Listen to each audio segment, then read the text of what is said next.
स्वामी जी। सतगुरु कबीर साहब पिछले शब्द में पूछते हैं परमात्मा के बारे में और पंडितों को कहते हैं कि भाई तुम अनुभव ज्ञान बोलो, उसी से मुक्ति होगी, और दूसरों का ज्ञान बोलते हो पोथिया पढ़ के, तो उससे किसी का लाभ नहीं होगा, ना तुम्हारा होगा और ना ही बाकी लोगों का होगा। अब कबीर साहिब पूछते हैं माया के बारे में, प्रश्न पूछते हैं कि भाई तुम इतना सब कुछ तो बताते हो, एक बार सत्य बताओ। क्या बुझ बुझ पंडित करू विचारा पुरुष की नारी, हे बुद्धिजीवियों, हे पंडितों, यह समझकर समझाकर बताओ और माया क्या है, वो स्त्री है या पुरुष है, या वैसे ही तो यह स्त्रीलिंग ही है, मगर साहस में यह पुरुष से भी बढ़कर है। तुम पुरुष कहते हो स्वयं को, लेकिन फिर भी यह तुम्हें अपने जीने में लेती है और अपने वश में करती है। साहस ऐसा है कि तुमसे ज्यादा है, लेकिन तुम फिर कहते हो कि नारी स्त्रीलिंग है। बताओ मुझे यह पुरुष है या स्त्री है। ब्राह्मण के घर ब्राह्मणी होती है, योगी के घर चेली होती है। कलमा पढ़ पढ़ भई तुर्कनी कल मैं अकेली, भाई यह ब्राह्मणों के घर में जाकर उनकी छल बुद्धि बनी हुई हूँ, जिसे कहते हैं कि ब्राह्मणी यहाँ पे नहीं है। जो ब्राह्मणी की स्त्री है उसको कहा गया है, नहीं जो इसकी छल बुद्धि है वह है ब्राह्मणी, तो वह छल बुद्धि हुई है और सर्वप्रथम उन्हें वह छलती है, क्योंकि जो भी कोई ब्राह्मण है छल बुद्धि से है, वह दूसरों के ज्ञान में सुनता है, तो उसी के अंदर अहंकार होता है और अपने ज्ञान को अभिमान होता है, अपने बड़प्पन का जो इसी वह छला जाता है, और यह सर्वप्रथम उनको छलनी है, जिससे कि वह अपने आप को सर्वोच्च और सर्वश्रेष्ठ मानते हैं। सन्यासी और योगी जो भी हैं, यह उनकी चेली बनकर उन्हें भी छलने लगती है। कलयुग में नई धार्मिक बुद्धि बनकर और यह तुर्की हो गई है। तुर्की कौन है? मुसलमानी है। कुछ लोग इसका अर्थ भी कहते हैं कि भाई ब्राह्मणी घर में ब्राह्मणी अर्थात उसकी पत्नी बनकर बैठी हुई है। योगियों के घर भी यह चेलियों के योग चेली बनाते हैं। जो सन्यासी महात्मा लोग चेलियां बनाते हैं, वो लोग चेलियां के रूप में ही यह माया बैठी हुई है। कुछ कहते हैं कि कलमा पढ़ पढ़ भाई तुर्की, जो मुसलमान है उसके घर में यह कलमा पढ़ रही है, उसकी पत्नी बनकर तो यह है, और माया साहिब कहते हैं कि यह तो धार्मिक बुद्धि बन गई है। तो ब्राह्मण बुद्धि बनकर क्या जो मोहम्मद कुरान इस्लाम आदि का कल्याण पथ बताने लगी है, यानी कि कली काल में केवल तुर्क यानी मुसलमान को ही रखना चाहती है। यह किसी के एक की होकर नहीं रह सकती है, इसका कोई एक वर नहीं है। तो साहिब क्या कहते हैं कि वर नहीं बरे ब्याह नहीं करे, यह तो किसी को अपना वर मानती है, ना ही किसी से ब्याह करती है। पुत्र जन्मावनहारी और फिर भी पुत्र जन्म देती है। कारे मुंड को कनेऊ ना छाड़ी जनेऊ आदि कुमारी, इसने किसी का आदम जात को छोड़ा नहीं, और कारे मुंह को सिर वाले कौन है? वह कौन है जिसके ऊपर बाल हैं और किसी को नहीं छोड़ा है? काले सिर वाले को यानी सभी जवानों को। जो बूढ़े हैं उन सफेद बालों को आ जाते हैं और बोले किसी के जवान नहीं छोड़े हैं। हर युवा के उसने अपनी ओर आकर्षित किया है, और अपनी आज तक यदि कुंवारी है तो आज तक कुंवारी है, तो कहने का अर्थ यही है कि कभी एक की ही होकर नहीं रह सकती है। इसका कोई वर नहीं है, नाना रूप होकर विचरण करती है और बिना किसी एक से विवाह किए अनेक ब्रह्मों रूपी पुत्रों को जन्म देती है। माया एक है, इसके पुत्र क्या हो सकते हैं? ईर्ष्या, द्वेष, वैर, भाव, चुगली, निंदा, मान, बड़ाई, तेरा मेरा, काम, क्रोध, मोह, लोभ और अहंकार सबसे बड़ा है। तो साहिब कहते हैं कि क्या यह आदि कुंवारी है?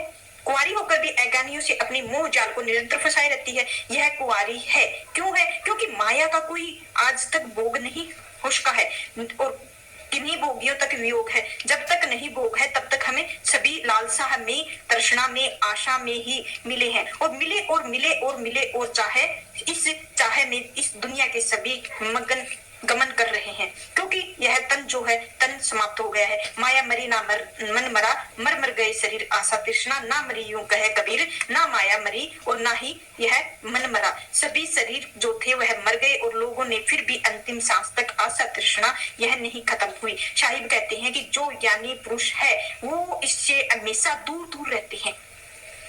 मैं के रहे जाए नहीं, और ससुरे क्या कहते हैं कि यह मायके जो है मायके में रहती है, ससुराल नहीं रहती है, और जो ज्ञानी पुरुष है वह इसे अपने पास फटकने नहीं देते हैं, सदा दूर रहते हैं। कौन ससुराल नहीं जाती है, और भाई माया का कौन सा ससुराल है? अगर वह आदि कुंवारी है तो साहिब बताते हैं कि यह ससुराल है परमार्थ है। यह परमात्मा रूपी ससुराल में न जाकर परपंच आशिक्त रूपी और नहर में अर्थात मायके में रहती है। मायका कौन सा है? परपंच है और आशिक्त है। यह इसकी माता पिता इन परपंच और आशिक्त रूपी में मायका और इसमें हमेशा रहती है। लेकिन क्या कहते हैं कि साई संग ना सावे मैं के रहे जाई, नहीं ससुरे साई संग ना सावे, और कहे कबीर मैं जुग जुग जीवो जात पात कुल खावे, कि भाई इसका आई है, अर्थात चेतन स्वामी है, साथ में ही यह सोने से मना करती है। और अर्थात जो माया है यह चेतन की दासी होने के मना करती है, मन की तरफ जाने से नहीं देती है। तात्पर्य यही है कि स्वरूप स्थिति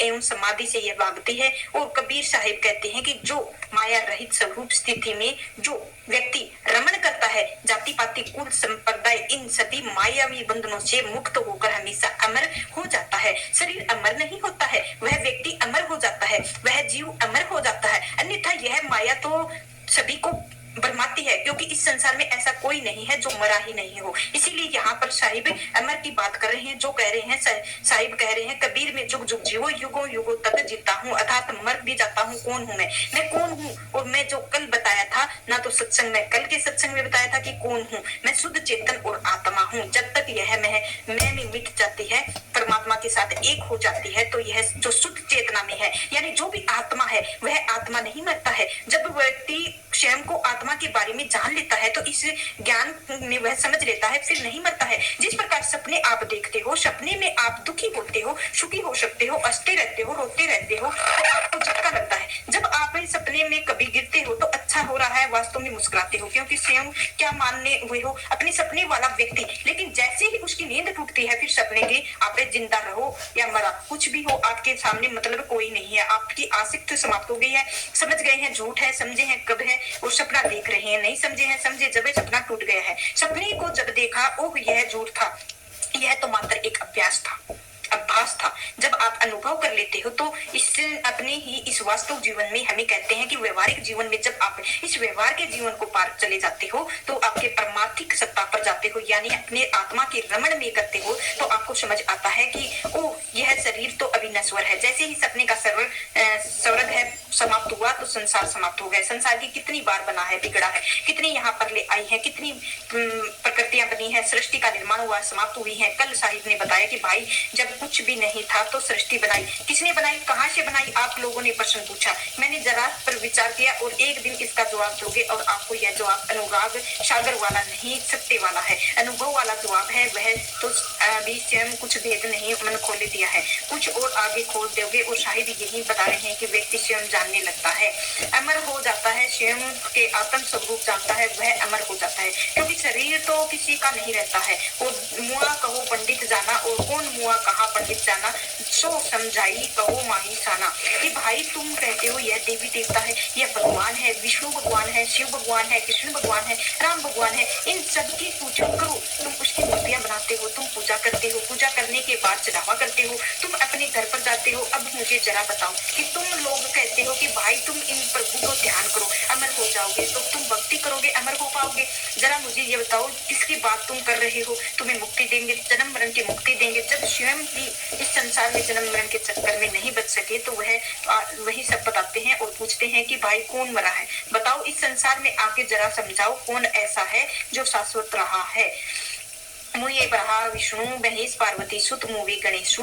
की भाई ब्रहा जी थे, वह भी मरे और उनकी आयु भी, ब्रहा अमर नहीं, विष्णु आयु थी, उन्होंने अपने संसार में आकर धारण करके शरीर को, वह मरे। और बार बार महेश की उसकी भी आयु है। सबसे कम उम्र ब्रहा की है, उससे अधिक विष्णु जी की है। विष्णु जी 7 गुना महेश की, और उसकी बात पार्वती के पुत्र गणेश की मर गए हैं, वह भी मर गए हैं, मगर नहीं मरे कि बताओ कहाँ है उनकी क्रियाकलाप। सारी लीलाएं रखी हुई है, पुराणों में बताई गई है, और लीलाएं उन्हें पता लगी है कि जिसने एक चीज को देखी होगी तभी तो लिखी होगी, देखी होगी। इसका मतलब है इस संसार में थे भाई, हम कभी देखते हैं कोई चीज तभी देखते हैं, ना ही हमारे मन सामने आंखें दिखाई देती है। ऐसा तो नहीं है कि इतने सारे पुराण, इतनी कहानियां, इतनी कथाएं, इतनी लीलाएं रच दी है, सब कुछ आंख बंद करके नहीं रची है, नहीं देखा है, रची है। यदि वे वास्तव में थी तो अब कहाँ है? तो मतलब अब नहीं, यानी मर गए हैं। जब भी वे मर गए हैं तो बाकी कौन बचेगा? तो मुए चंद्र मुए रवि शेषा मुए हनुमंत, जिन बांदल चेता की भाई चंद्र मर गया,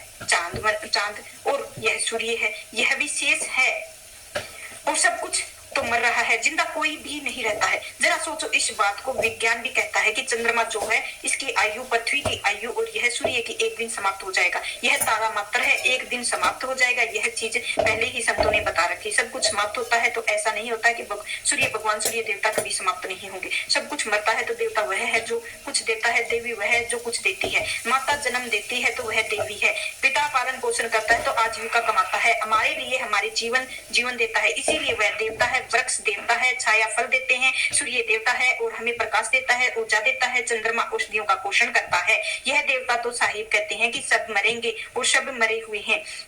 हनुमान जो थे कहाँ चले गए? सब खत्म। उन्होंने समुद्र बांध लिया और वायु में तेज उड़ते रहे और इसी ही प्रकार संसार में चले गए। मुँह कृष्ण और मुँह करतार एक न मुआ जो सृजनहारा। जो कृष्ण थे वह भी इस संसार से चले गए। जो राम थे जिन्हें लोग करतार कहते थे वह भी इस संसार से चले गए। जो दक्ष प्रजापति थे वह भी चले गए। राम गए, कृष्ण गए। और शाही वाणी कहते हैं कि किशन विष्णु, विष्णु अर्थात विष्णु है, अर्थात कृष्ण किशन विष्णु कनुआ भगवान 9 अवतार। नवेला जो कृष्ण विष्णु थे उनके जो 9 अवतार थे वह 10वां होने वाला था। नवेला मतलब जो नया होने वाला था। किशन विष्णु कनुआ भगवान 9 अवतारों का नवेला नाद बिंद का लेखन आए और आखिर फोकट मिला कि वह बाद नाद बाद बिन सृष्टि खेले जाए, जन्म यहाँ पर खेले खेले किए जाए। तो जिस दिन वह उनका देहांत हुआ तो उसी टाइम से यही सारे लेख लिखे गए हैं। सृष्टि लिखने के लिए जो जन्म लिया है वहां पर खेले गए हैं।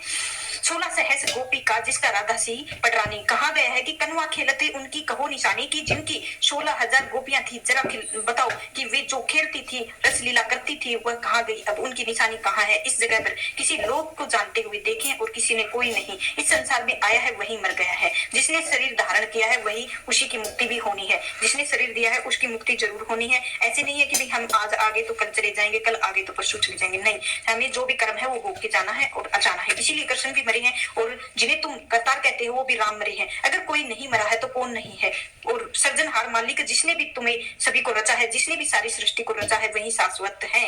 सारे ज्ञान विज्ञान जो प्रेरणा और चेतन तत्व है वही अमर है जो तुम्हारे अंदर है। कहीं कबीर मुआ नहीं सोए जाको आऊ मगन न हुई।